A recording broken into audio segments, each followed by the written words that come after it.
अस्सलामुअलैकुम जी, की हाल चाल सारे वीरां दा। उम्मीद करदा तुसीं सारे ठीक ठाक होवे, खरीद नाल होवोगे। अज मैं तुहानूं दिखाउणा भट्ठा एक खत्म होया भट्ठा वा, बंद हो गया वा, हुण इस काबल नहीं रहा, ज़्यादा कोला खाण लग पिया, खर्चा ज़्यादा हुंदा, इस करके उन्होंने बंद करता मालकां ने।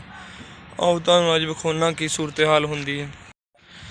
यह जी हिस्सा दरवाज़ा हुंदा, इस तरह छोटे छोटे हिस्से छड्डे हुंदे। यह वो जगह जिथे कच्ची ईट जुड़ती है, कच्ची ईट जोड़ के फिर ये उपर कोला सिट के इनू पकाया जाता। यह छोटे छोटे होल देख रहे जे, यह सारी जगह इट्टां वास्ते आ, ठीक है।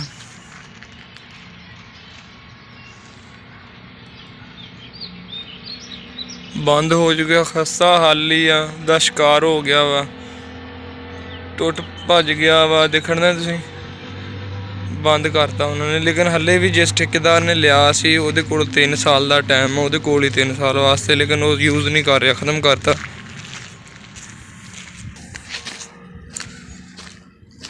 टोटल जिन्नी भी 4 चफेरे की जगह है, ये इट ही लगती है।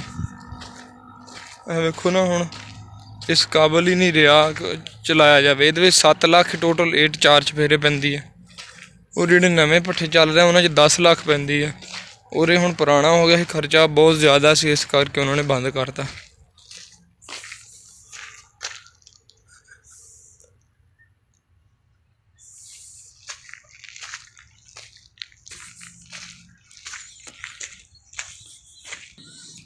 पता नहीं ये की बनाया वा।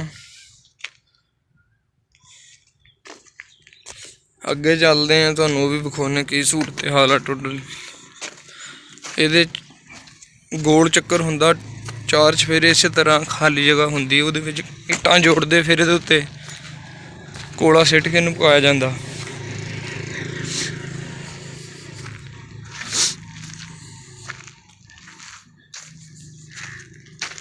हले कुछ इट्टां उपर पईयां, लेकिन इस्तेमाल आम बंदा, माड़ा बंदा तो इस्तेमाल कर सकता, लेकिन भट्ठे वालियां दे इस्तेमाल च नहीं है।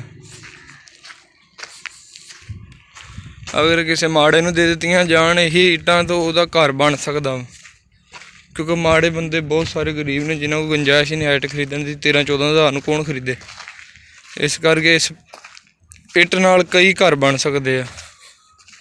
इन्नी इट भट्ठा बनाउण ते लगदी है। वेखो अंदर नज़र आ रहा तुहानूं,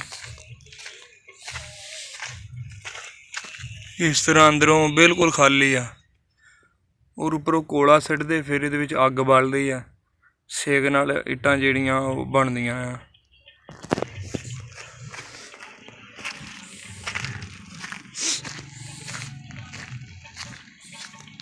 यह भी देखो टोटल दूसरी तरफ था, वो सामने सुराख दूसरी साइड का।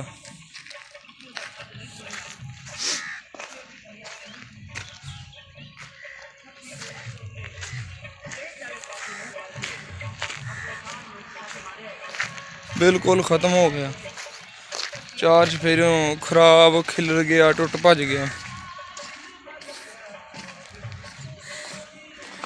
यह पुराना बरामदा है।